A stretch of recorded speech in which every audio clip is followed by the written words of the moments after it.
ನಮಸ್ಕಾರ. ನಾನು ನಿಮ್ಮ ಅರುಣ ರಾಜ್ಪೂತ್. ಇದೊಂದು ವಿಡಿಯೋ ಮಹಾರಾಷ್ಟ್ರದಲ್ಲಿ ಕಾಣಿಸಿಕ್ಕಿರೋಂಥದ್ದು ಹೇಳಲಾಗುತ್ತೆ.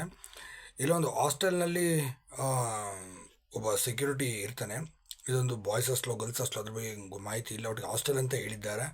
ಸದ್ಯ ಅದು ಖಾಲಿಯಾಗಿರೋ ಹಾಸ್ಟೆಲ್ ಇರೋ ಹಾಸ್ಟೆಲ್ ಅದು ಗೊತ್ತಿಲ್ಲ. ಬಟ್ ಏನು ಸೆಕ್ಯೂರಿಟಿ ಒಬ್ಬ ಕೂತಿದ್ದಾಗ ಒಂದು ಕಪ್ಪಗೆ ಒಂದು ಆಕಾರ ಬರುತ್ತೆ. ಆ ಆಕಾರ ಬಂದು ಸೆಕ್ಯೂರಿಟಿ ಒಂದ್ಸರಿ ನೋಡಿ ಹತ್ರ ಒಂದ್ಸರಿ ಗಮನಿಸಿ ನಂತರ ಅದು ಸ್ಟ್ರೈಟ್ 3 ಫ್ಲೋರ್ ಇರುತ್ತೆ. 3 ಫ್ಲೋರ್ಗೂ ಕೂಡ ಹತ್ಕೊಂಡು ಹೋಗ್ತಾ ಇರುತ್ತೆ. ಒಂಥರ ಸ್ಪೈಡರ್ ಮ್ಯಾನ್ ಜಿಗಿತಾ ಇರುತ್ತೆ. ಬಟ್ ಇದೊಂದು ಕೆಲವರು ನಾನು ಚೆಕ್ ಮಾಡಿ ನೋಡ್ದಂಗೆ ಇದು ಸ್ಕ್ರಿಪ್ಟೆಡ್ ಅಂತಲೇ ಕೂಡ ಹೇಳ್ತಾರೆ. ಆದರೆ ನೇರವಾಗಿ ಈ ಥರ ಸ್ಕ್ರಿಪ್ಟೆಡ್ ಆಗಿದ್ರೂ ಕೂಡ ನೇರವಾಗಿ ಮಾಮೂಲಿ ಮನುಷ್ಯಗೆ ಹಂಗೆ ಹತ್ತೋದು ಸ್ವಲ್ಪ ಕಷ್ಟ ಅಂತ ನನ್ನ ಅಭಿಪ್ರಾಯ. ಅದು ಹತ್ತೋರು ಕೂಡ ಇರ್ತಾರೆ, ಬಟ್ ಇಷ್ಟು ಮಟ್ಟಿಗೆ ಸುಲಭವಾಗಿ ಹತ್ತೋದಕ್ಕಾಗಲ್ಲ.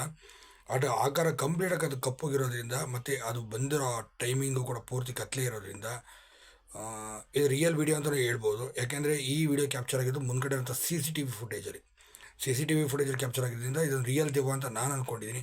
ನಿಮಗೆ ಅನಿಸುತ್ತೆ ಇದೊಂದು ರಿಯಲ್ ದೆವ್ವನ ಅಥವಾ ಸ್ಕ್ರಿಪ್ಟೆಡ್ ವಿಡಿಯೋನ, ಇಲ್ಲ ಮುಂಚೆನೇ ಪ್ಲ್ಯಾನ್ ಮಾಡಿ ಎಲ್ಲ ರೀತಿಯಲ್ಲಿ ಮಾಡಿರೋಂಥ ವೀಡಿಯೋ ಇರ್ಬೋದಾ ನೋಡಿ. ನಿಮಗೆ ಅನಿಸುತ್ತೆ ಅದು ನೀವು ಕೂಡ ಕಮೆಂಟ್ ಮಾಡಿ. ಹಾಗೆ ವಿಡಿಯೋನ ಲೈಕ್ ಮಾಡಿ, ಆದಷ್ಟು ಶೇರ್ ಮಾಡಿ. ಧನ್ಯವಾದ.